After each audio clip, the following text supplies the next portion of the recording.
नमस्कार। जिंदगी जरा नज़दीक में आपका बहुत बहुत स्वागत है। मैं शशि गुप्ता आज आपके लिए नई कहानी लेकर आई हूँ।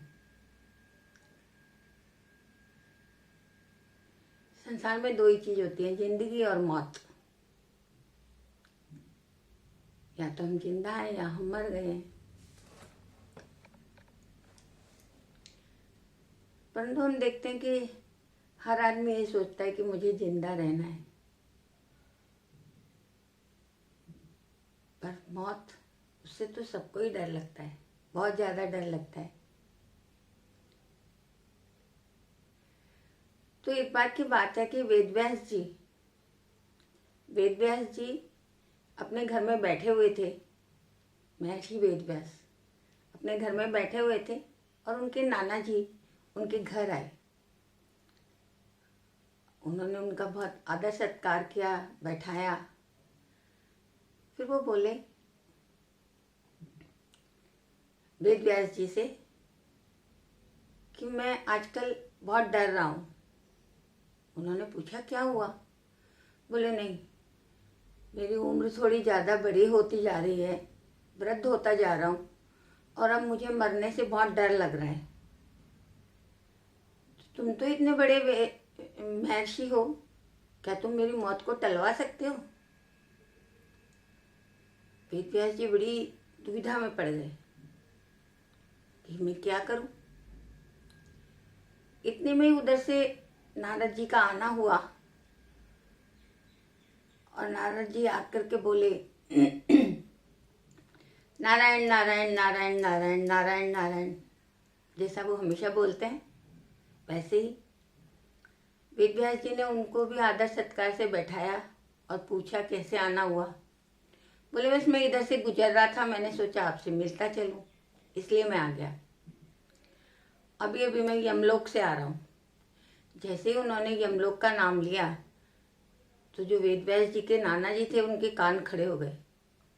वो सोचने लगे, अरे इनकी तो यमलोक से आ रहे हैं, इसका मतलब इनकी यम से दोस्ती है, ये मेरे को मरने से बचा सकते हैं। तो उन्होंने नारद जी से पूछा क्या यमराज आपके दोस्त हैं?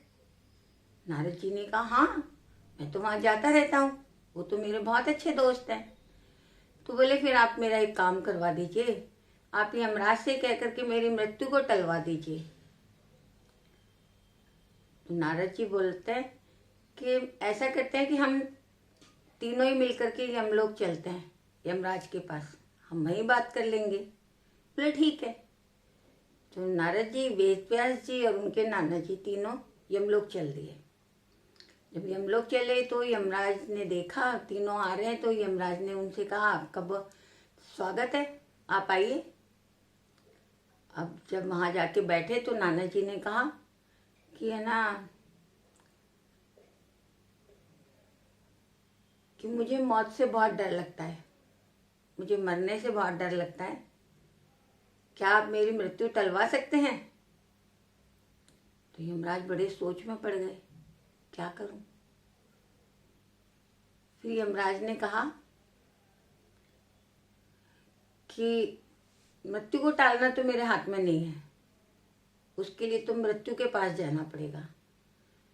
तो हम चारों मिलकर के और यमलोक चलते, मृत्यु लोक चलते हैं। तो वो नारद जी और वेदव्यास जी, उनके नाना जी और यमराज चारों मिलकर के मृत्यु लोक में गए। जाकर के मृत्यु से मिले तो मृत्यु से जाकर के उन्होंने फिर वही बात दोहराई कि क्या आप मेरी मृत्यु को टाल सकते हैं? क्योंकि नाना जी यही चाहते थे। मृत्यु भी सोच में पड़ गई कि मैं कैसे टाल सकती हूँ। मृत्यु ने कहा कि मेरे पास तो काल का फरमान आता है और मैं आदमी की मृत्यु ले लेती हूँ और उसको मार देती हूँ। तो मेरे तो हाथ में नहीं है, मेरे पास तो ऊपर से ऑर्डर आता है काल से। तो बोले अब क्या करें? बोले हम सब मिलकर के काल के पास चलते हैं। काल के पास गए, काल से जाके मिले। काल से जाकर के उन्होंने कहा सबने प्रार्थना की कि ये नाना जी हैं वेद व्यास जी के, और इनको मरने से बहुत डर लगता है और ये अभी मरना नहीं चाहते, तो क्या इनकी मृत्यु टल सकती है। तो काल ने जब सुना तो वो भी बड़ा सोच में पड़ गया कि अब क्या करूं, इतने सारे लोग मेरे पास आए हैं, एक मृत्यु की भी कि भाई मैं उनकी मृत्यु को टाल दूं, पर मैं ये नहीं कर सकता। काल ने कहा मेरे पास तो ऊपर से फरमान आता है, तब मैं आता हूँ लेने के लिए, अब मैं क्या करूं। तो बोले ऊपर से कहाँ से। बोले नहीं, हम भगवान शंकर के पास चलते हैं। तो बोले ठीक है। तो नारद जी और वेद व्यास जी, उनके नाना जी, मृत्यु और काल, सारे के सारे मिलकर के शंकर जी के पास चल दिए। शंकर जी बैठे हुए थे आराम से, उन्होंने जाके सबने प्रणाम किया। शंकर जी ने उनसे आने का कारण पूछा, क्यों भाई आज सबके सब ऐसे कैसे आए हो, क्या हुआ। तो सबने एक ही बात बोली, ये वेद व्यास जी हैं, इनके नाना जी हैं, इनको मरने से बहुत डर लगता है और ये चाहते हैं कि इनकी मृत्यु को टलवा दिया जाए। आप तो इतने बड़े प्रभु हैं, आप तो सब कुछ कर सकते हैं, आप ही कोई उपाय बता दीजिए।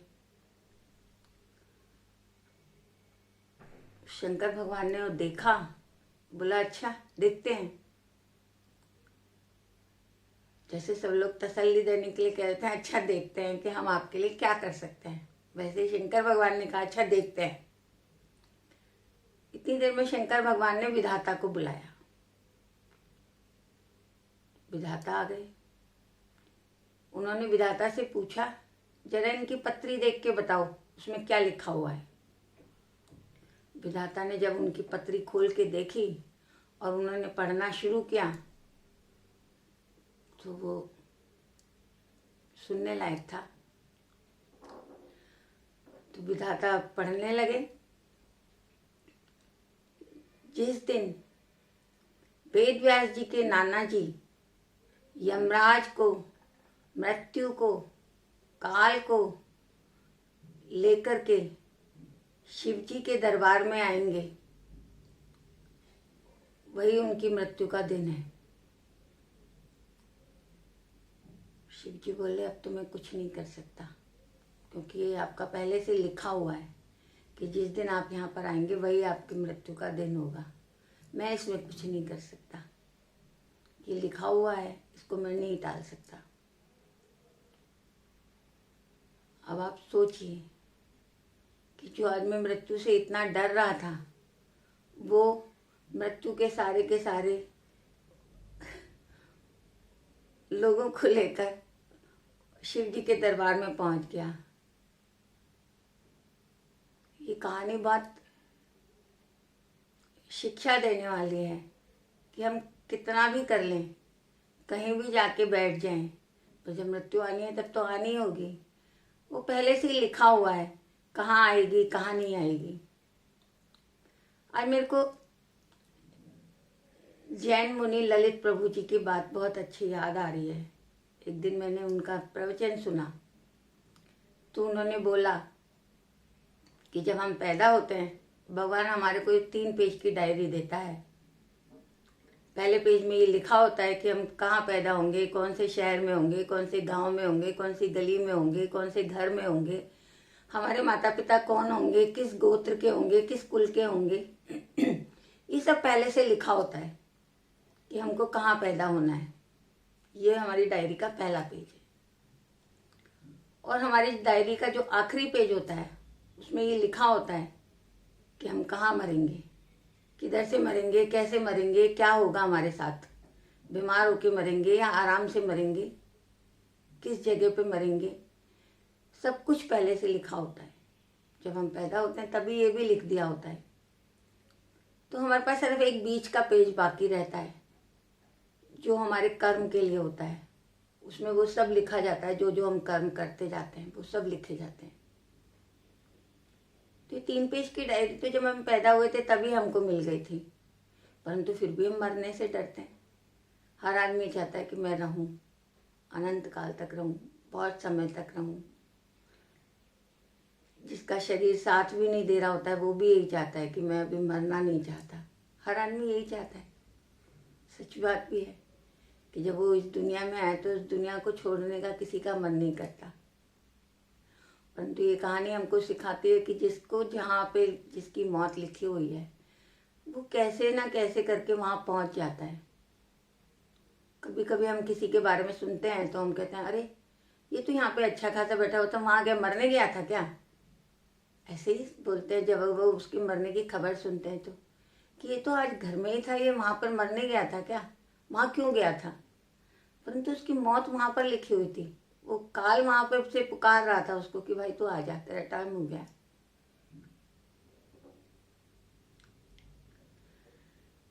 तो जो चीज़ निश्चित है उसके लिए डरने की क्या बात है। जितनी जिंदगी है उसको एंजॉय करो।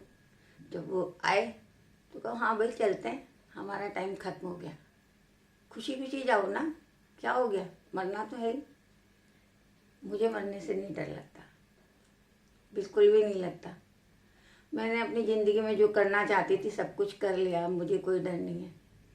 भगवान मुझे आज कहे तो मैं आज भी आने को तैयार हूँ। सच। आपको जो ज़िंदगी मिली है उसको बहुत खुशी से बिताओ, जिससे कि आपको जाने का कभी भी अफसोस ना हो। धन्यवाद।